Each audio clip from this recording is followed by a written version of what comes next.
Hey guys, it's Coach Balsino. I'm here to bring you your third week of enrichment. This activity is on net wall game strategy. It's one of the things that we do in individual sports when we play pickleball, badminton, tennis, anything like that. We don't play too many wall games because we don't have the space or the court. But all the strategy is still the same. All right, it's interesting to learn new things. All right, so let's move on. All right, so net wall games are any sport where you send an object toward a target, all right, such as a tennis ball, racquetball, squash ball, whatever it is, all right, to the side of the play area where the opponent is defending. The goal is to make your opponent fail returning the object to your side or area. All right, so think about it as in tennis. All right, the goal is to serve the ball over the net. All right, and try to make it so your opponent cannot get it over off of one bounce.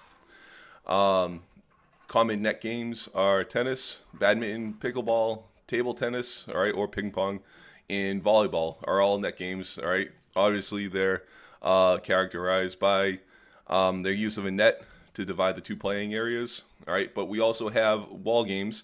All right, which are racquetball, squash, handball. All right, you can see a lot of these at boys and girls clubs, YMCA's, squash clubs, anything like that, where they're playing in the same playing area, but instead of using a net, they use a wall. All right, and each time the ball hits the far side of the wall, all right, over on this side, that's a change of possession. All right, and it's up to the opponent to play it against the wall again. Um, it's fun games to play. All right, if you ever get a chance. All right, it's a good sport to take up. Again, another lifelong activity. All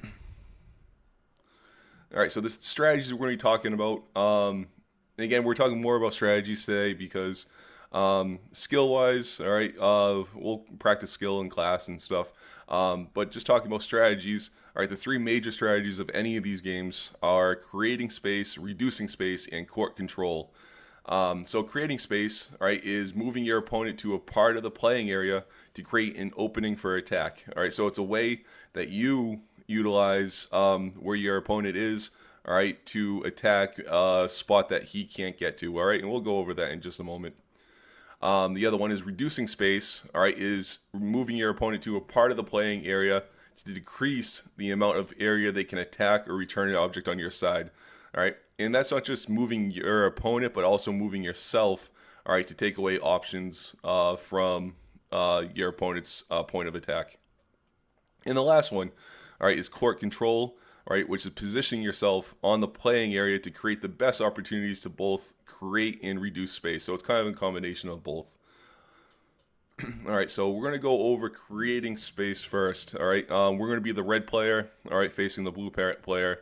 The first example is if both players are in the middle of the court, okay, and we'll talk about why that's important in just a moment. We really don't have any advantage over our opponent. Okay, so using the green circles as the ball or the target,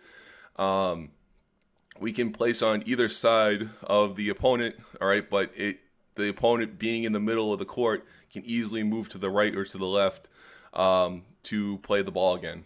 All right, so this isn't really a good strategy for us at the moment, but this is where we usually would start and start to create more space. All right, so for this second example is that we moved our player by hitting the ball into one side of the court, in this case the left side, and now he's kind of stuck over on that side, which allows us, again, for simple terms, we're going to stay in the middle of the court, but that doesn't always happen like that. But we are going to be attacking the ball away from him all the way on the other side of the court where he has to cover more ground. And because of that, we created space to attack the ball on his opposite end, okay, allowing him to have trouble getting to the ball or not even get to the ball at all. There's that. All right. And the third example would be just the opposite. All right. So we played him onto one side. all right, attack the ball on the other, all right, again, making him cover more ground to potentially fail uh, returning the ball over the net, or at least returning the ball over the net, but maybe not in a strong way. All right. In the fourth example, all right, we pushed him back all the way to the baseline. All right, so he's way at the top of the thing, the top of the court. Okay, and what you're going to do is you're going to lightly hit the ball just over the net into an area where he has to cover more ground to come up. Okay, so that's creating space. Okay, so those are just four examples, and four simple examples. All right, because again, it's not always going to work out perfectly where you're staying in the middle of the court. But all right, in our terms here, right, I think that kind of proves the point. So let's move into reducing space. All right, again, playing as the red player. All right, against the blue player. The first example we have, all right, again, both players in the middle of the court. Okay, so what we're going to do is we're actually going to hit the ball close to the opponent. All right, right, near his feet, right at him. All right, on his backhand side. All right, and that forces him to only have really one option. All right, and that is to return the ball on this side of the court. Okay, and knowing that means that we can move ourselves away from the middle, all right, and start to favor one side, all right, and that way we can put ourselves in better position to receive his attack. All right. All right, example 2, we pushed him toward the sideline, all right, on the left side. Okay, we placed the ball closer to the sideline, all right, on his backhand side. Okay, and we moved ourselves into position away from the middle of the court into a place where we can get to more, where we can assume where he would be able to play the ball. All right, so using the cone, all right, or the triangle as kind of like his area of attack or his choices, he's going to be able to really only attack in these spots. So we're going to place ourselves in the best spot to receive that attack. Okay, we're not going to wait way over here because then we give him too much room, all right, to attack in this area. All right, example 3. Okay, doing the same thing, we pushed him onto the right side of the court. He has a little bit more area to attack than the previous example, but we placed the ball right in front of him, allowing him to either go across the court, okay, or right down the right sideline. So we're going to place ourselves in a position to easily get to either side. All right, we push ourselves back a little bit to give ourselves some more reaction time.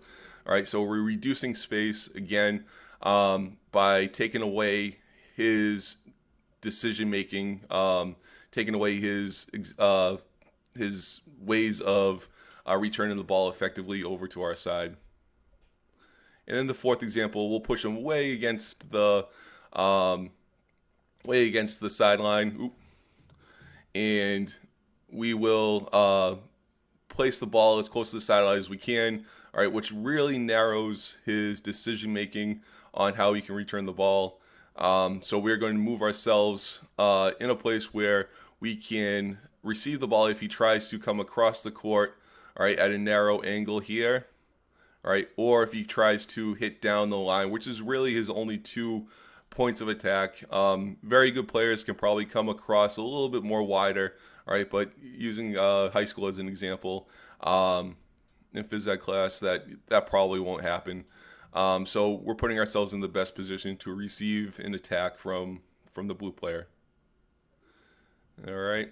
And the last thing I want to talk about, all right, is court control. All right, court control, again, is putting yourself in the best position to make those decisions that you can create space and reduce space against your opponent.